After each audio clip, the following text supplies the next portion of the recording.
Happy Friday, everybody, and welcome into Locked On College Football Kickoff Live. That is Kenton Gibbs of Locked On ACC and Locked On Wolfpack, Alex Dono of Locked On Canes, and this is your one-stop shop for all things college football. Thank you for making Locked On College Football Kickoff your lunchtime listen every Friday. Guys, it is rivalry week. This is the apex of madness in college. When you think about games that should go one way, this is the weekend where they go the other.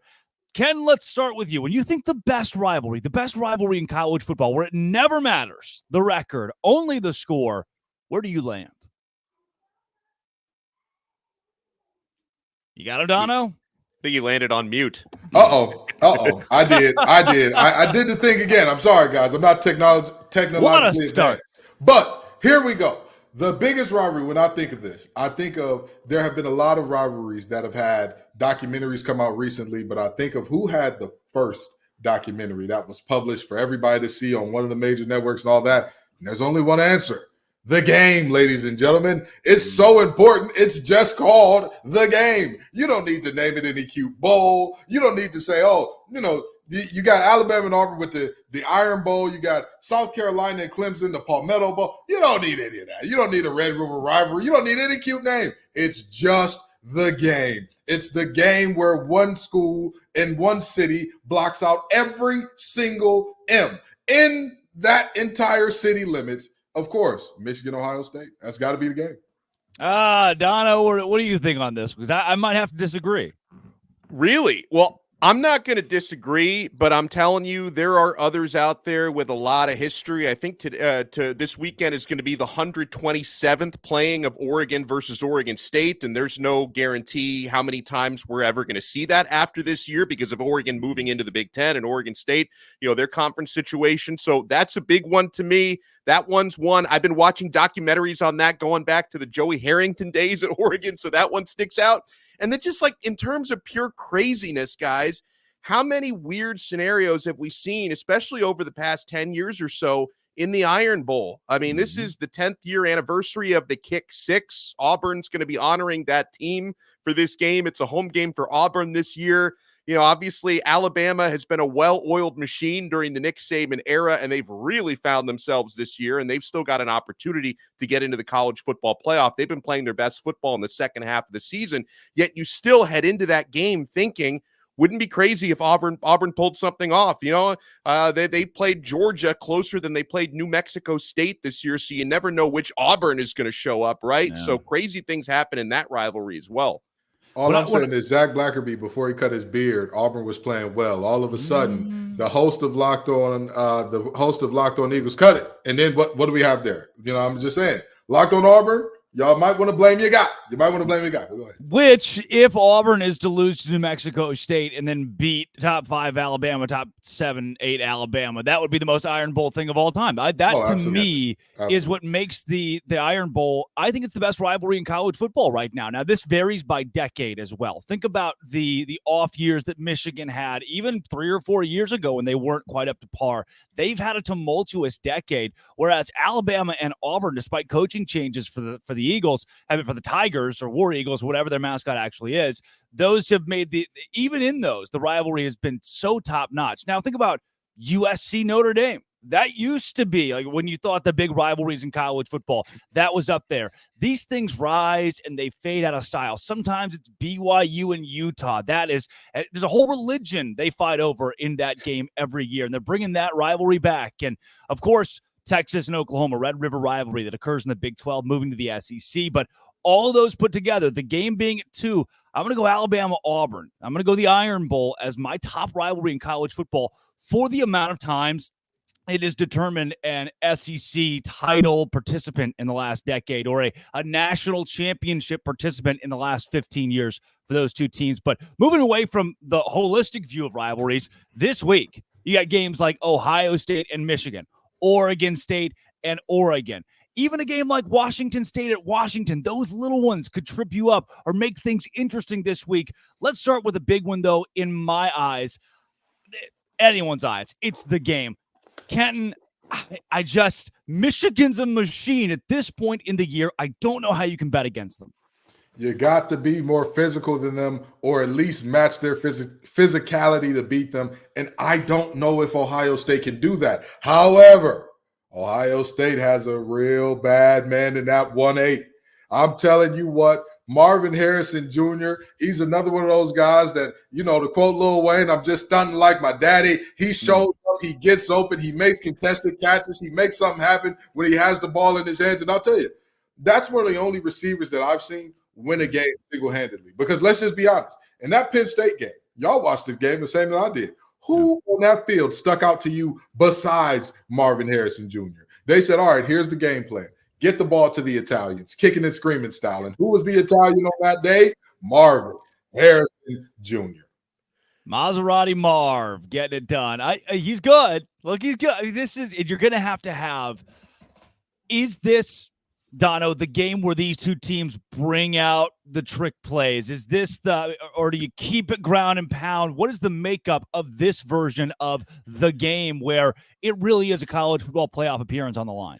Well, I will say this game has, for more than the last 20 years, been won on the ground. The team who has the most rushing yards in this game, has won every meeting since 2001. That's the way this game has gone down. That's insane. So that shows you, I mean, obviously easier said than done, but that shows you the path to victory tends to be controlling the ground game. So I don't think this is necessarily one for the trick plays, especially since these teams are close. I've been arguing for most of the season. I feel like Michigan is the best overall team in college football. But a month ago, I would have said, I don't think Michigan gets particularly challenged by Ohio State. I'm changing my tune on that to the point where I look at that 3.5-point spread in Michigan's favor, and I wonder if Ohio State might even cover that. I don't like 3.5-point spreads, right? I can see this game getting decided by 3 points in one direction or the other.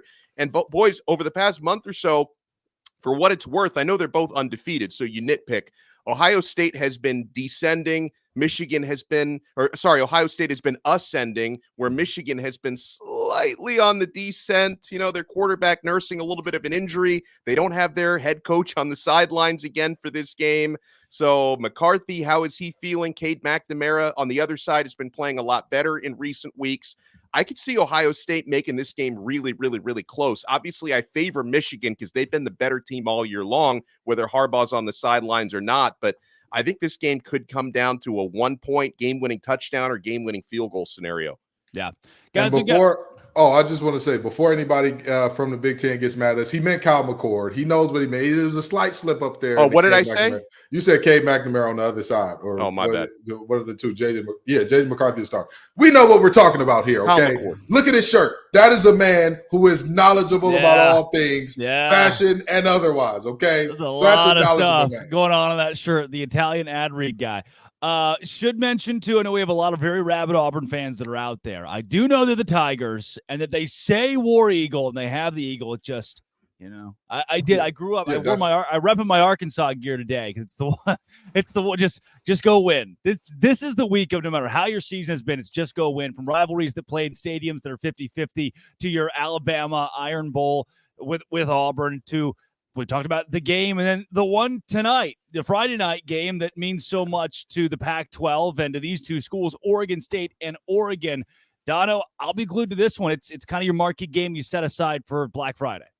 This is one of those where in Oregon are big favorites in this game, and you just have to wonder how much is that rivalry aspect going to come into play. Now, when you talk about quarterbacking, Bo Nix, he's like 24, 25 years old, but in his 6th year, he's having his very best year, and he's right in there at or near the top of the Heisman conversation.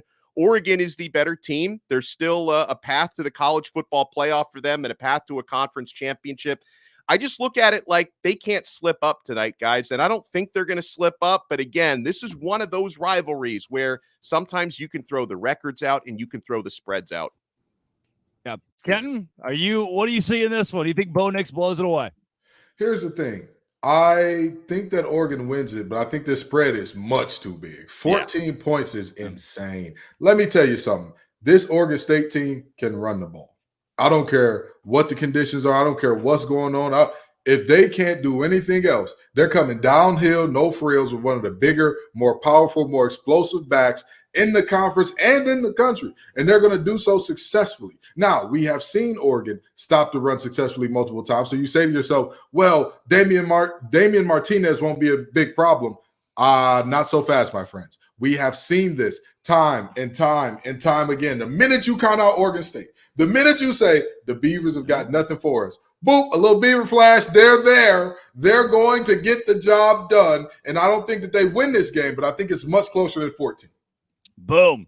Look, I have already this is the weekend of college football for me. And for many teams, it's the last weekend of college football. This marks the end of the season for effectively half the fan bases in the FBS. But two of those that don't have to worry about that, Ohio State and Michigan. Let's break it down more in depth with Locked On Wolverines host Isaiah Hole.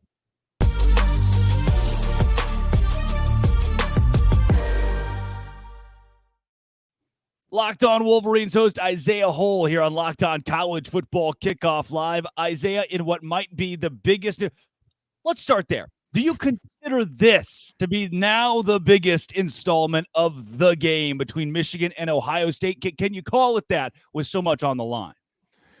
I thought you brought me on here to talk about the Egg Bowl last night, but I guess we can talk about that other thing that's happening tomorrow. Yeah, I would say that this is certainly the biggest iteration of the game because you have a lot of different things going on. You've got Michigan and everything that's kind of been surrounding the program off field with the Connor Stallions thing. You have Ryan Day, who's 1-2 against Michigan. I mean, he hired Jim Knowles last year to try to fix his defense, only to get more put up on them last year. You've got Jim Harbaugh not being on the sidelines. You've got JJ McCarthy, who I'm hearing from a source, kind of a third-party source, but I'm hearing from a source that JJ didn't practice last week, which kind of could explain a little bit of why with his knee injury, why perhaps he did not look nearly as crisp as he has through most of the season. You've got Kyle McCord, who's been trying to kind of cement himself as a guy who's in the same stratosphere as a lot of his predecessors. There's just so many different things that is going on in this game. I mean, you've got both ESPN's College Game Day in town. You've got Fox Big Noon Kickoff. I mean, it just doesn't really get any bigger. And when you consider the field that's out there in the college football playoff rankings at the moment, it's not like last year where the loser could potentially find themselves still going. Ohio State needed help last year. It seems like they're going to need whoever, I'm not saying Ohio State, I'm just saying whoever the loser is going to need a lot more help than Ohio State needed last year to kind of backdoor their way in. And you add in the fact that the Big Ten's going divisionless. It's going to be the top two teams, and you're adding 4 Pac-12 schools, and the college football playoff is expanding. So perhaps the luster of the game deciding everything kind of goes away after this year. I mean, I don't know if it's for sure the biggest. It certainly feels that way, though, because the stakes are sky high in this one. Now, listen, we talked about the fact that the winner on the ground has won this game time and time again and all that good stuff. And we know that Michigan has one of the best running back duos in the nation with Corum and Edwards. But tell me, what do you think, or who do you think will be the X factor in this game in terms of if Michigan wins, this guy needs to perform well? What does that look like for you?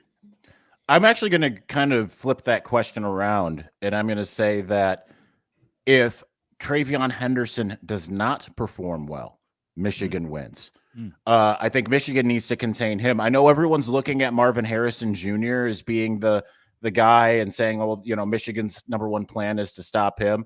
I think that slowing him down is certainly a high priority, maybe 1B. But I think that slowing down Travion Henderson after coming back from injury, who has looked electric in 3 or 4 games, he's a guy that if he gets into open space, it's kind of done, right? So I think that, you know, you look back to 2021, Michigan really, I mean, he was kind of in the same boat. He was just absolutely on fire as a freshman, talked about as the best running back in the country. Michigan really slowed him down and then kind of forced Ryan Day to go to the pass a little bit earlier than, I would say earlier than he wanted to, but you know, we all know Ryan Day wants to go to the pass. That's kind of what he wants to do. So I think that he is the big X factor for kind of both teams in the sense of, can Michigan slow him down? Can Ohio State, get him out in space and get him running. But outside of that, I mean, this is Blake Corum's first time being healthy playing in the game, which is kind of crazy to think about. He played in 2021, but he was pretty severely injured. He had one big play, but that was really a Hassan Haskins game. I mean, Blake didn't play in the previous 2 weeks against Penn State or Maryland in 2021. This time he comes in healthy. Last year, Donovan Edwards hadn't played in the previous weeks and then comes in with a club in his hand, unable to be involved in the pass game, but certainly obviously showed some electricity in the run game late in that game. So that I think is going to be an interesting matchup. Ohio State's defensive front is no joke, but obviously Michigan's got the offensive line it hasn't quite lived up to that Joe Moore award-winning offensive line we've seen each of the last 2 years. But certainly against Penn State, when seemingly somewhat by necessity, whether it was the pass protection, JJ's injury, all that kind of stuff kind of combined, Michigan went to the run against the team at the time that was number 1 in the country at stopping the run. And was it like absolutely gashing them? No, but they got big runs that we kind of hadn't seen all year. The Michigan run game tends to step up kind of when called upon. I think back as well, Nebraska, no one's going to write home about Nebraska really. But when Michigan played Nebraska earlier in the year, that was the number 1 run defense in the conference. I believe they were number 2 in the country at that time. They're still ranked really highly. Michigan ran the ball very, very well, and that opened up things against in the pass game. So certainly that's going to be Michigan's MO. It's just going to be how improved is the Ohio State defense at stopping it. And for Michigan, the big key to me, above all else, is slowing down, if not stopping, TreVeyon Henderson. You know, Ann Arbor has been the epicenter of the college football universe this season, off the field and also on the field, because despite everything going on off the field, I've argued for most of the year, I think Michigan's been the best team in the country throughout the season.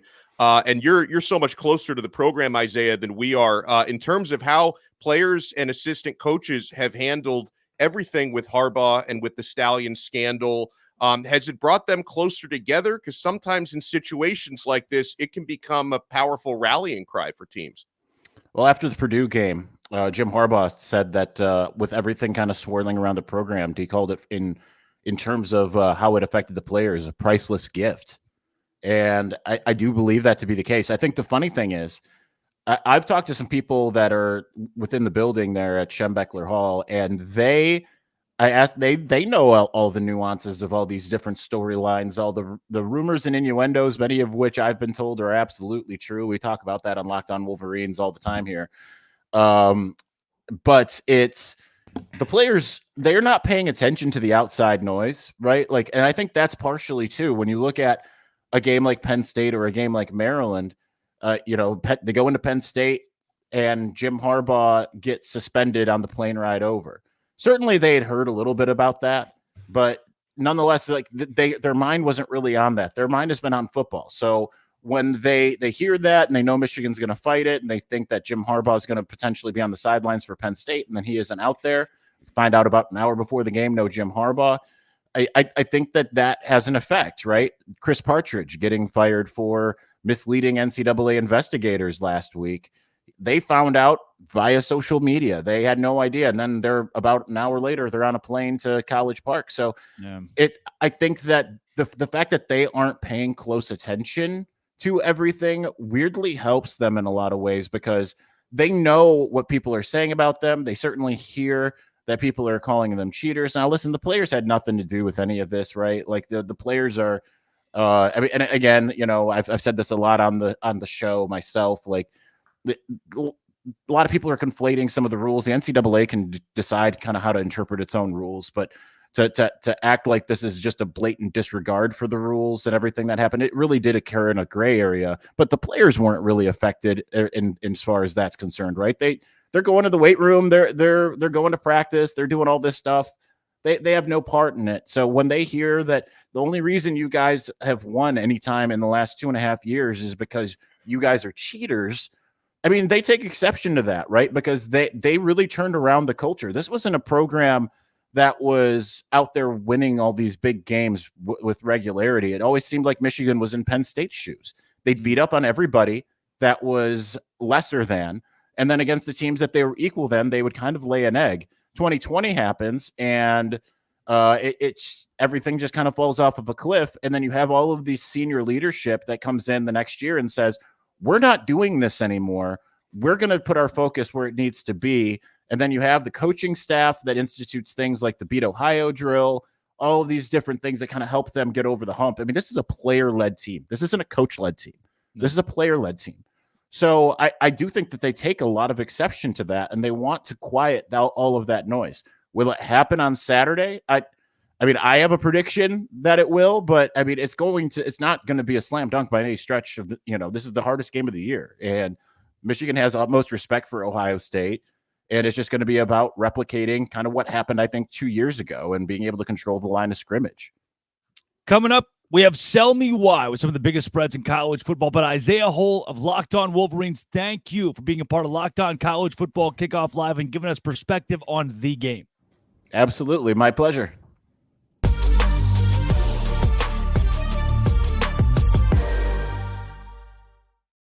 Guys, you have to be checking out Game Time. If you've ever had a frustrating last-minute ticket buying experience, that can become a thing of the past when you download the Game Time app. Guys, their best deals are last-minute ticket deals, flash deals, zone deals, whether it's a sporting event, a concert, a musical, a comedy show. You can find everything at Game Time, and they're going to pop events in your area right to the top of your screen to make things even easier. And folks, the Game Time guarantee. That's going to make you feel good and sleep well at night. The Game Time guarantee means you'll always get the best price. If you find tickets in the same section and row for less, Game Time will credit you 110% of the difference. So download the Game Time app, create an account, and use our code LOCKEDONCollege for $20 off your first purchase. Terms apply. Again, create an account and redeem code LOCKEDONCollege, all one word, LOCKEDONCollege for $20 off. Download Game Time today. Last minute tickets, lowest price guaranteed.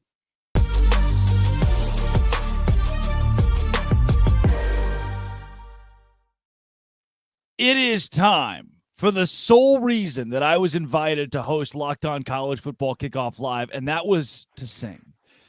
Tell me why. Auburn, Alabama, the Iron Bowl this week. The Auburn Tigers are 13.5-point underdogs against the number 8 team in America. We kick it to my dad, Zach Blackerby of Locked On Auburn, to sell us why the Tigers can cover 13.5.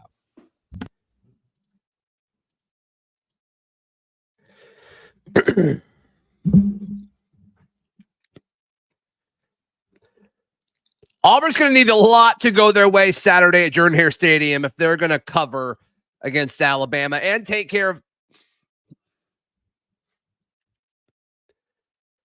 Auburn's going to need a lot to go their way in the Iron Bowl. I'm Zach Blackerby, host of Locked On Auburn. I'm going to sell you why the Auburn Tigers can take care of business against the Alabama Crimson Tide. And let's just be very clear here. Alabama does not like playing at Jordan-Hare Stadium. They do not like coming down to Auburn to play that half of the Iron Bowl.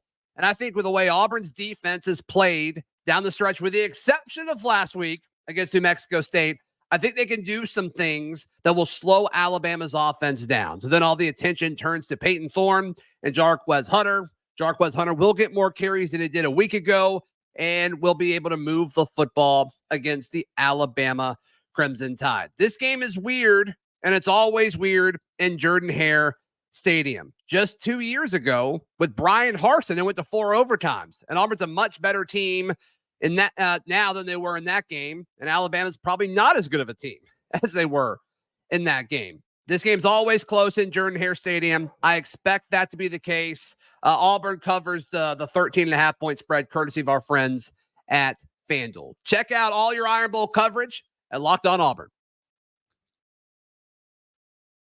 I know Zach was very nervous to join us today, so I'm glad that we got the nerves shaken out, and he was able to give us he was able to sell us why. Dono, look, I am of the mind. We've had a couple of these games this season where, on paper, Auburn loses this game by 2 touchdowns, if not more. Alabama's the much better team. Auburn did just lose to New Mexico State by 21 points, 31-10. But I'm sold in the fact this is one of those few games where the host can say, yeah, they're going to cover because it's a rivalry game. This is the matchup where that applies, where Auburn could be a 21-point dog and take it to overtime. I still think 14's too much, especially in Jordan-Hare Stadium. And by the way, Zach sold me why. I thought he did an excellent job with that. And no, I'm buying Auburn. And listen, part of it is the fact that, in a rivalry game like this, betting Alabama minus 13.5 really is no fun. I root for chaos. And this matchup, you talked about this, Drake. You said this is your favorite rivalry in college football. Yeah. Chaos rules in this matchup. And I'm also with Auburn. I like the opportunity to buy low because they're coming off of one of the more catastrophic losses in program history. I usually tend to like to buy low. Maybe they were looking ahead to this game last week against New Mexico State. There is no more looking ahead. This is it. This is the big one for them every year. It's a home game. I'm taking Auburn plus 13.5. I think Alabama wins the game. They might win it by one score. They might win it in overtime. Something wild's going to happen, but I am buying Auburn plus 13.5. Kenton, question from the host with hair in the front row. The idea that these rivalry games can be anybody's game. As someone who has played in these rivalry games, why? Why is this a thing? Why are there just matchups where it's the other team, the color of the jersey, the name across the chest that just makes things weird? Because you absolutely hate those teams. And it's something different. It's something different, right? Like, you can feel a personality shift from coaches sometimes in terms of like, we're not just playing the Island of Misfit Toys University in week 1 as a tune-up. We're playing that school that if we were to go 1-11 on this season, or if we were to go 11-1 and lose to these bozos, there's going to be a problem. Now, here's the thing.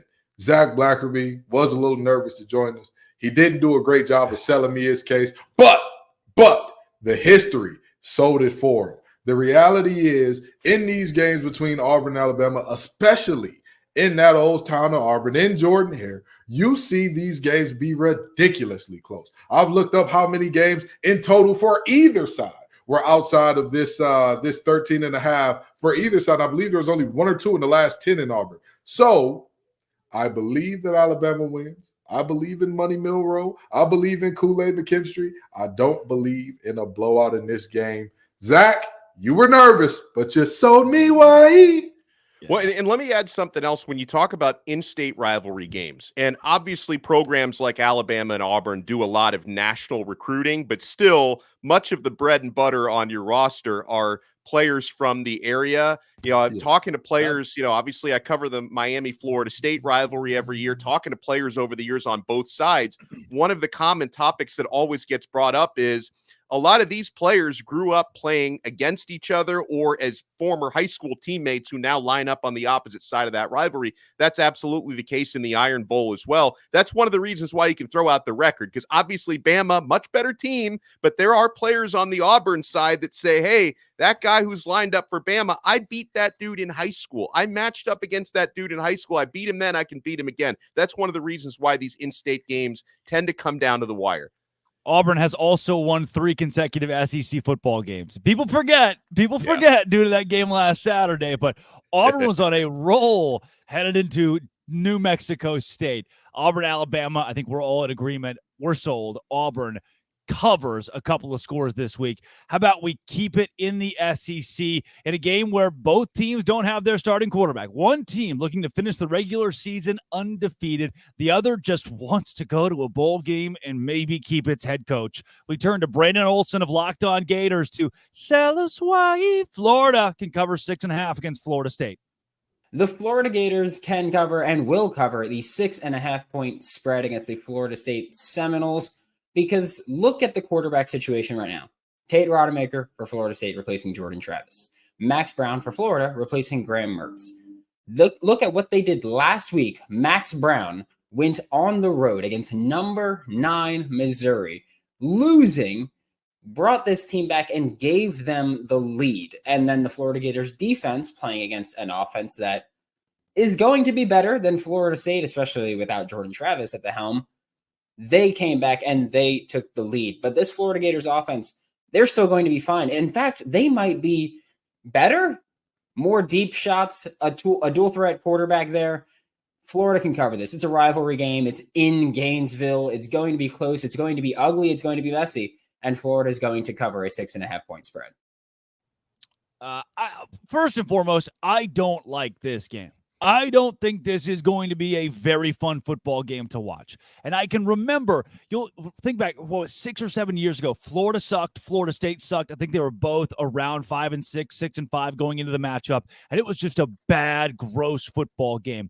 Now, much different. Florida's in that spot. Florida State is not. But due to quarterback injuries, I see this one being so ugly. I'm going to give Brandon a pass here. Kenton, I see it being so ugly that Florida. I could see that as a possibility. I could also see this as a possibility where the Noles have too much talent on the perimeter. I mean, it's tough for me to kind of get away from that. And I've got something for you here because there's what do something you got for me, Kenton? What do you got? There's something that I need to say that I know Brendan is going to hate, but the reality is LinkedIn Billy is back. Yes. I'm muted again. Listen, now I've been muted again because I love you, Brendan, but I'm sorry. I just don't trust Billy Napier's decision-making at all. And do I trust Norvell's all that much? No. But Norvell has the better horses in the stable. And if you have the better Larrys and Joes, you can make more of those clock mismanagement errors. You can make more of those fumbling away moments where it's like, what are you doing? But you have much better players. I don't think that Florida will cover at all. I love you, Brandon, but they're not going to cover in this one. Dono, they just want to go to a bowl game, man. Please tell me they can go to a bowl game. See, no. And it's not because of what Brandon said. He did about as good of a job as you can do trying to sell me why. It's the number that I don't like because Florida State, they're more than 6.5 points better than Florida. That's just the bottom line, right? And listen, you're down to 2 backup quarterbacks. I know losing Jordan Travis is the bigger loss than losing Graham Mertz, but Rodemaker has something that Max Brown doesn't have enough of, and that's experience. He's, I think, a 4th-year junior, even a 5th-year junior, because the COVID year always confuses me. He's been in college football for a very, very long time. He's got to manage the game. He's got to get the football to Keon Coleman, who's just a stud of all studs. He's got to get the football out to his playmakers. And then when you talk about perimeter, Kenton, it's on both sides of the football because Florida State's defensive backfield, their press man coverage, they're going to give Max Brown and Florida a really, really tough time in this game. I could see this game being ugly because, again, you're down to 2 backup quarterbacks, and it's unfortunate people don't get to watch Jordan Travis do his thing, and I wish him a speedy recovery. I say that despite the fact he plays for a rival of the team I cover. I never want to see anyone get hurt, and that looked ugly last week. But Florida State is more than a touchdown better than Florida. They're going to cover. Boys, Florida has 2 running backs that are good at the thing that we call football. 700-plus yards for both of them. And in a week where throwing the football will be a rare and welcome commodity if done successfully, the team that dominates in the run game has a shot. And Florida State gives up 140 rush yards per game. That is 47th in the country. Therefore, Florida, which, knowing this, Billy Napier and staff are just going to throw the ball 50 times. If Florida just runs the football, they at least keep it close. If this was a 10-point spread, which is what it probably would have been if everybody's healthy, then I really start to consider Florida State. But I'm still Florida, that is. I'm still leaning the Gators in a 22-16 game where you look up and say, how on God's earth did we get to this conclusion? But I'm going to go Florida plus 6.5 this week and keep my job with our producer, Brandon. That is this week's Sell Me Why. Last week, guys, we're getting on the cusp of our final Sell Me Whys next week for conference finals or the conference championship weekend. We'll have those as well. But coming up, let's get into Oregon State, Oregon, some more of your Michigan, Ohio State, some Alabama and Auburn, and your booms and busts. But first, we take it to Dono.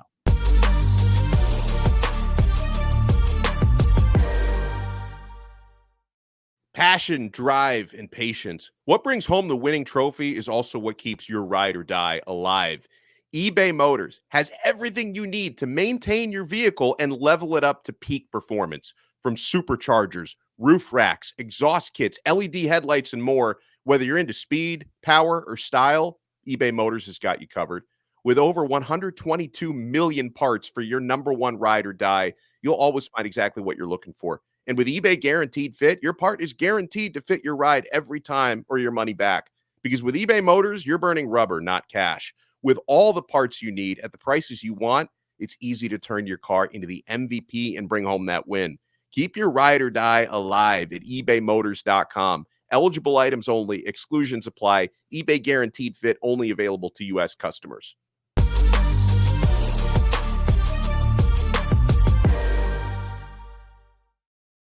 It is time for our booms and bust. My first boom got to be Dono's shirt. That is unbelievable. My first bust might be Dono's hat. We'll see. We'll over the course of the rest of the segment, I'll try to even out where I go with those. Dono, let's take it to you first. Your booms, your bust this week. Yeah, so in the spirit of Thanksgiving and in the spirit of the holiday season, Only I'm going no busts. I'm going straight boom ticket. I'm going the straight. I like to do this or in when the spirit of what you do almost every week. I was just about to say, this is not a new spirit for Dono. This is a spirit he channels often.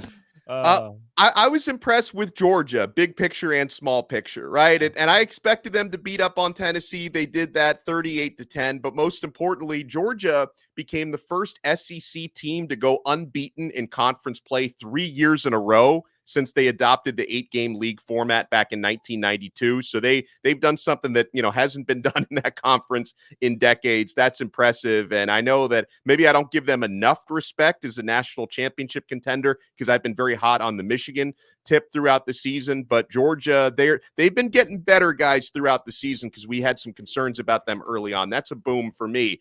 And it pains me to do this, but I'm going to give Notre Dame a boom. Right? They crushed Wake Forest 45-7, which in itself, maybe not a huge accomplishment. Wake Forest is a sub 500 team, but I'm sure it felt good for Sam Hartman to go out there, have a big game, and throw for 4 touchdowns against his former team. So I thought that was a boom for me. Style points and everything, they got it done. When I think, you know what, Kenton, I'm still workshopping. I've got my booms and busts, but I'm starting to have second thoughts on my bust. Let's take it to you here. In the spirit of being the anti-Dono, I'm going all bust this week. All bust like Pamela Anderson or Dolly Parton, according to Drake C. Told. But that's neither here nor there. I'm just saying, hear me out. Our ears are closed, Drake. Our ears are closed, Drake and C. Told. Now, with that being said, I've got 2 busts for you. Kentucky, come on down. The Big Blue Wall has been a Big Blue bust this year. Boy, if it wasn't for Sweet Baby Ray, I don't know how many games this team would have run. Of course, I'm referring to Ray Davis. Devin Leary has been an abject failure at quarterback for this team. Yeah. Let me tell you something. Those receivers could hate every defensive back that they go against. They could be married to him. They still couldn't get any separation. For Christ's sake, please do something offensively besides Ray up the middle, Ray to the right, Ray to the left. Find something offensively. And the next bust, Duke football. Come on down. Come on down. Because we all talked about you so good. We all said, Mike Elko, that's the winningest season ever for a first-time Duke head coach. And then you start off this season by beating Clemson. But boy, since Riley Leonard went down, that's been tough for you, hasn't it? This team has won a combined 2-4 since Riley Leonard went down after starting 4-0 with a 28-7 victory over Clemson. Their latest loss, might I add, being against the mighty Who's of UVA. Despicable, disgusting, downright sad. Duke, second bust of the week. Boys, my boom this week is Tyler from Spartanburg. Yes, they're ranked again. How the hell did that happen? We're going to look back at Clemson. PTS. Pre-Tyler from Spartanburg. That's what this season he helped them. I can only hope they invite him in the locker room. Just, he comes out this week, talks to the team, wishes them luck. This is a different Clemson team. They have played with a new fervor. They have been, they didn't blow out North Carolina, but this game was never in doubt. They had the lead. It was commanding at least, and they've done that a couple of weeks in a row. Now moving to 7-4 from what seemed like an unsalvageable season. 8-4 would be a big win for Dabo's team that was floundering a couple of weeks ago. So I don't know if I can give Clemson itself a boom this week, but I'm going to give Tyler from Spartanburg my boom, and I'm going to give another boom to the thicker kicker. Florida goes, they've got the upset in hand. They're going to upset a top 10 team on the road in Columbia, and Harrison Mevis. Now, granted, he didn't set up the drive to hit the field goal, but he just keeps doing this to folks. The thicker kicker from Missouri. Never trust a college kicker unless his name is Harrison Mevis. He has been lights out for the Tigers. He's one of my booms this week. Now for my bus, Utah. Kyle Whitting. This team owned the Pac-12. Two-time defending Pac-12 champions. Can you take the crown? The last ever Pac-12 championship. Can you do it? They're far from it. They got dominated by Oregon State earlier this year, and then this week it wasn't even competitive from kickoff against Arizona. Utah has been so disappointing at 7-4. Moving into the Big 12, they're no longer the player in the new Big 12, which they could have asserted their dominance to do so. Now, guys, this would have been a wild thing to say 8 weeks ago. Arizona is in a better spot headed to the new Big 12 than Utah is. Arizona. Last but not least, I'm going to give a bust to Washington. And I know, a busting victory. I know Washington wins the football game. They went on the road against a top 15 Oregon State team. They closed it out defensively. They didn't score a point in the second half, and they won. But what I watched from Washington on Saturday, to me, did not look like a team that is competitive with an Ohio State or with a Michigan. I did not watch a Washington team that can come close to a Georgia. And I keep seeing, look, Michael Penix Jr. didn't, where did he go? Apex of the Heisman conversation. And now we've started to turn our attention to other people across. Bo Nix is getting more hype than Michael Penix Jr. for a guy that I thought could walk away with this trophy 3 weeks ago. And he throws for 160 yards against Oregon State. Where is my Heisman moment? Where is my Heisman moment from him? It's going to become what last year was a statistics race. There wasn't a Heisman moment for Caleb Williams. He just blew everybody else out of the water statistically. Jaden Daniels is staring down the barrel of that because Michael Penix Jr. he's just not finishing the year strong enough to take that trophy away. Ken, I see it in your eyes. You have some sort of commentary here. I'm devastated, disappointed by this because I was the only person that picked Washington to win last week. That's a game where both of you saw them walking out of Corvallis with a loss because it was snowing. Because of the weather. Didn't I pick Washington? I don't even remember now. We got to review the tape. Oh, now we got to go to break. And I wanted to show you your love on the PTS Clemson being much worse than the ATS Clemson. Yes. But here you go, bringing in Penix where Penix doesn't belong. This man and this team, I do agree that they did not look like they could compete with those teams. I don't think they can. Here's my belief. Every team has 3 types of games, okay? You have your best game of the year where you're firing on all cylinders. Nothing you can do goes wrong. You kick it off the upright, it bounces in. And then you have your worst game of the year where everything goes wrong. Your handoffs are sloppy. Your footwork is sloppy. You can't block nobody. You can't stop nobody. But other than that, you're fine. And then you got all the other games in between where that's who you are. We've seen who Washington is time and time and time again. And how can we say that this Oregon team looks special, looks ready to compete, looks ready to do all the things if this Washington team beat them? And that was one of Oregon's best games of the year. It's not like we watched them and like, oh, Oregon is pissing down their leg. They're just playing completely uncharacteristic ball today. Yeah. Don't get me wrong. The Heisman should be Jaden Daniels because I don't believe it's a team reward. I believe it should go to the best player in college football, which I believe he is. But with that being said, this Washington team being a bust, it's just, I just don't understand. You're hurting me here, Drake. Let me ask Drake a follow-up because what he's saying about Washington, it's interesting and a little ironic that this is the week that they jump ahead of Florida State and get in the top 4. I would imagine whether they admit it or not, that has a lot to do with Jordan Travis being out for the year, right? I mean, I know that they claim, they can claim whatever it is about the resumes and not looking at that, but obviously I don't view Florida State as a team that's going to win a national championship with Rodemaker at quarterback. It's just not going to happen. So I guess I understand that has a lot to do with them dropping out of that top 4. For me, if Michael Penix Jr. goes down this week, God forbid, if that happens and they bring in a backup who throws 3 interceptions and Washington wins 21-20 over Washington State, there's a reason we did away with the BCS. Now human beings can help make these decisions. And if we see that, after a couple of weeks, Washington's not equipped or they lose the Pac-12 championship, then at that point, there's no way to let them in. I am maybe where I'm coming from more so. We're at a point in the season where busts can't keep being Wake Forest, right? Busts can be Duke, but at this point, now it's when we talk about the top 10 now of these undefeated teams, somebody's going to have to be a bust because there are only 4 playoff spots. Yeah. Somebody's going to have to not get in for some specific reason. And the way that I've watched Washington play, at least 2-3 of the last 4 or 5 weeks, I thought, oh man, that I keep going back to the Arizona State game and thinking, ooh, I get it. Right? Michigan struggles with Maryland. I still think Michigan might be the best team in the country. For Washington, I need to see that moment, the dominant moment, the Oregon game. We keep talking about how if these two teams rematch, Oregon likely wins because it felt so fluky when Washington won the first time around. I know a lot of SEC fans would agree. A lot of Big Ten fans would agree.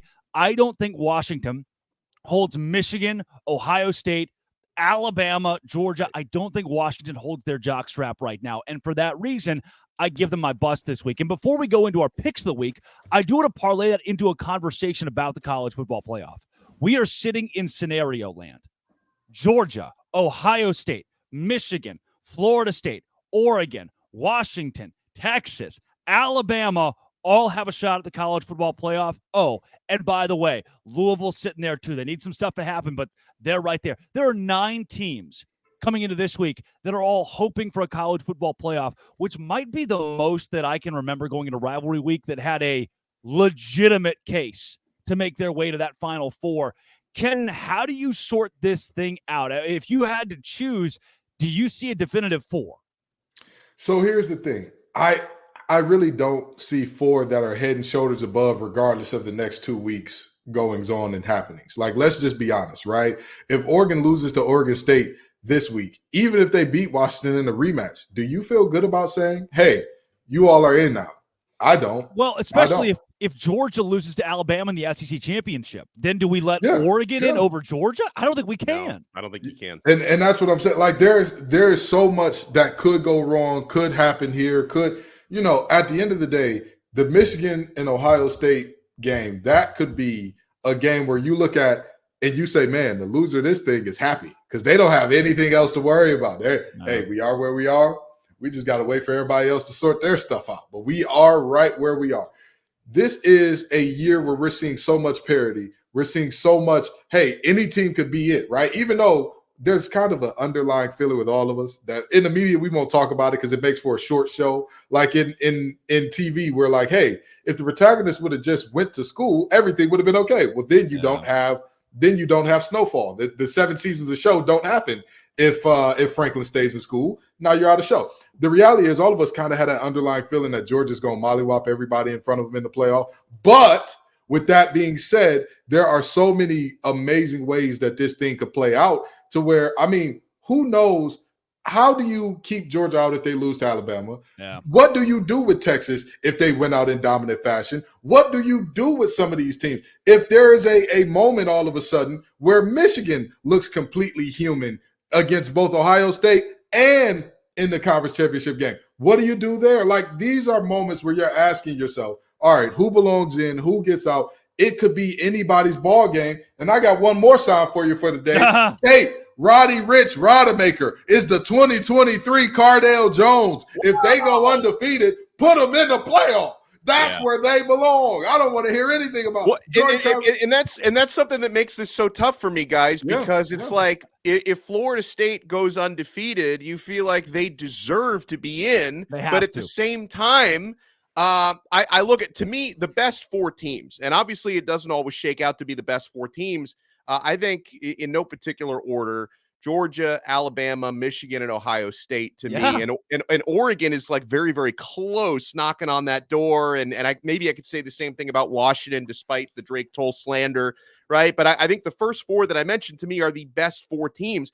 I can't wait for the 12-team expansion because I just feel like you have these debates where it's like you try to go resume, does an undefeated team that's maybe not as good as a one-loss team, do they deserve to be in? I just want more opportunities for teams because I have a hard time with this. I can look at my four best teams that I believe would beat any of the other teams in that picture. But then at the same time, there's going to be a team like Florida State. If they go undefeated, how do you deny them based on the resume? So I have a tough time with this. But for me, Georgia, Alabama, Michigan, Ohio State, that to me, those are the best four teams in college football right now. I think so. And so many folks have made the case that the expanded college football playoff is going to kill the game or kill regular season matchups. And look, maybe the game is not playing for a college football playoff spot, but then in the not playing for a national championship, maybe you take that out of it.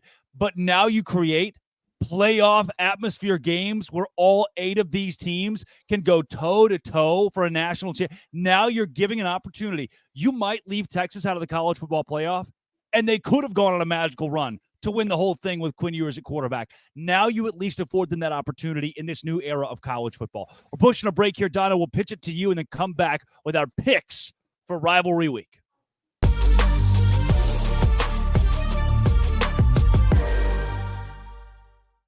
I used to get nervous about buying last-minute tickets. Now, man, I look forward to it because I get the best deals at game time. I can remember recommending somebody $1 tickets to a major college football game earlier this season. They were thanking me for weeks after that. You shouldn't have to worry when you're buying tickets to your next big event, whether it's a sporting event, a concert, a musical theater show, a comedy show. Killer last-minute deals, all-in prices. You can see views from your seat right there on the app. And the best price guarantee. Game Time takes the guesswork out of buying tickets, guys, especially this holiday season. You want to give the gifts of tickets to a friend and family member. You got to keep in mind the Game Time guarantee, which is going to give you peace of mind. That means you'll always get the best price. If you find tickets in the same section and row for less, Game Time will credit you 110% of the difference. So download the Game Time app, create an account, and use code Locked On College for $20 off your first purchase. Terms apply. Again, create an account and redeem code Locked On College. All one word, Locked On College for $20 off. Download Game Time today. Last minute tickets, lowest price, guaranteed.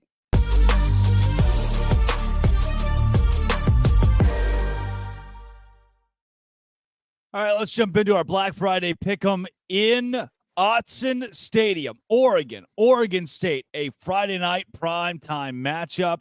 Dono, let's start with you.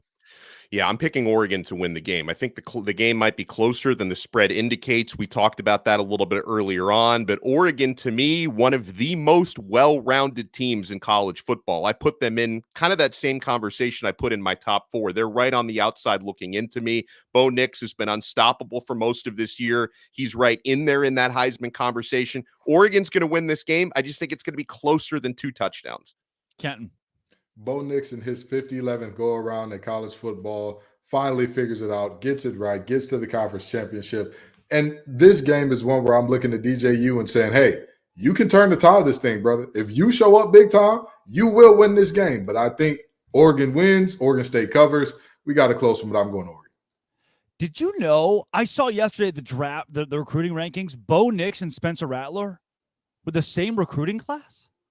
Did you know that? Wow. Did you know that? Jesus Christ. We make a lot of fun of Bo Nix for being old, and he's not as old as I thought. I think Max Duggan might be in there, too. There are a couple of those guys who are like, oh, interesting. That I started college the same year as Bo Nix. Bo, I'm sorry, man. It's not that, which, I'm 13. I was a Wonder Kids. It's a wild thing. I graduated college at 12. I'm going to go with Oregon here as well. Bo Nix and company get it done at home. Let's take you to one that we've already previewed quite a bit in this show, but I'm going to ask about it again. Alabama and Auburn. Dono, give me a definitive. I'm going to give you definitive Alabama by 3. I think there's going to be a game-winning field goal situation, and we're all going to be wondering, is it going to be a kick 6 on the 10-year anniversary of that kick 6 in 2013? I think Alabama is going to handle their business, but Auburn will create the usual chaos, especially at Jordan-Hare. But Bama, to me, is going to squeak by. Yeah. Kenton, where do you go? Give me Bama 2014. I don't know why, but this offense, they seem to have it figured out. They seem to have things rolling now, but I got a gut feeling that when they go into Jordan-Hare, all of a sudden things are going to go haywire with that offense. But 2 things to travel: run game, defense. They'll be all right. They'll be just fine. 2014 Bama. Let's take you to the Apple Cup, Washington and Washington State. Since I already gave Washington a bust this week, is there any way an upset's pulled off in this big rivalry game, Dono? No, I think Washington got their slight wake-up call, especially with that poor second half last week. I think Washington's going to take care of business. Another relatively close rivalry game. I'm going Washington by about a touchdown. Kenton? Trent, I'm going to touch your shoulder when I say this, because I don't know if you watch the show or not, Trent Pettis, but I'm going to touch your shoulder when I say this. Get your ears together and get to New York, Trent. Go have your Heisman moment in this game. Dominate your rival. I don't care if it's not a huge game. I don't care about – there are a lot of voters that are going to vote before the conference championship game. This is your last chance to impress, Trent. Go out there and dominate this football game, brother. I got Washington. All right, quickly, Clemson or South Carolina, Kenton? Clemson. South Carolina's not going to a bowl game. Dono? Clemson's going to win this game, and it's going to be crazy when, we're going to look back at this season where Clemson's going to win 8 or even 9 games, depending on their bowl, and say, yeah, that was the down year for Clemson. Like, oh, they were so bad this year, and they still win 8 or 9 games. Dabo, we've given him, a little bit of a little hell in the past, but he's still doing a tremendous job there. Guys, before we get to the big one, which is almost what the rivalry's name is, there is a very weird aura around this weekend in college football. Let me take you through a couple of these lines. Texas Tech, 14-point spread. Penn State, Michigan State, 22-point spread. Oregon State, 14-point spread. But it doesn't end there. A double-digit spread in LSU and A&M, in Alabama and Auburn, Arizona State. Double digits in games like Oklahoma State, BYU, Tennessee, Vanderbilt, Washington State, Washington. Everywhere you look this weekend in college football, the Georgia Tech, Georgia, Notre Dame, Stanford, double-digit spreads on a rivalry weekend. But the one game that breaks the mold is the game. Kenton Gibbs. It's ABC. It's ABC's college football game day, whatever they do. But it's Fox for the actual game. Ohio State, Michigan, in Ann Arbor. The game. Who do you go with? I've talked about Maserati Marvel. We've heard about Henderson, and we're hearing about Kyle McCord getting it together. That defensive line of Ohio State is turning it on and all that good stuff. Michigan going through so much turmoil, firing coaches, firing assistants, firing staffers, no more sign stealing. Give me the boys in the winged helmet. Too physical, too tough. Running game with 2 backs, 2 foam baby Keem, double cellular in that backfield. I got Michigan winning a close one. And Blake Corum having a moment that he's not going to go to New York, but if he did have that type of season, this would be his Heisman moment. All right, Dono. How do you feel? We've been saying Michigan might be the best team in college football. Can they prove it again this week with a maybe okay quarterback? I've been trying to talk myself into picking Ohio State for the last few days, just because I don't know. There'd be something fun about seeing them pull off that mild upset. They've got the 2-game losing streak to Michigan, everything going on in Ann Arbor. But I agree with Kenton. I think the physicality is going to be the difference here. And as I mentioned, the team that runs for more yards has won every matchup in this rivalry since 2001. It's hard for me not to expect Michigan to be the team that does that this time around. But I might even lock in Ohio State plus 3.5 if I can still get that number by tomorrow. I think it's going to be really close, but I just see Michigan edging it out. We have seen each of these teams play a close-ish but low-scoring game against Penn State. Each of those games followed kind of that same, all right, Penn State's got a shot. They're one big play away, but the defense never let up. As I look at this game, I think Michigan is the better football team. They are playing at home. They have, to me, more emotion invested in this game with everything off of the field. I'm going to go Michigan in one of those fun 16-13, 19-13 knockdown, drag-out, noon games on Fox. Give me the Wolverines in this one. The desk likes a Harbaugh-less Michigan to take out Ohio State in the game. That is Kenton Gibbs of Locked On ACC and Locked On Wolfpack, Alex Dono of Locked On Canes, Drake Toll with you of Locked On Big 12. This has been, it always will be. Thank you for making it your lunchtime listen every single Friday. Locked On College Football Kickoff Live.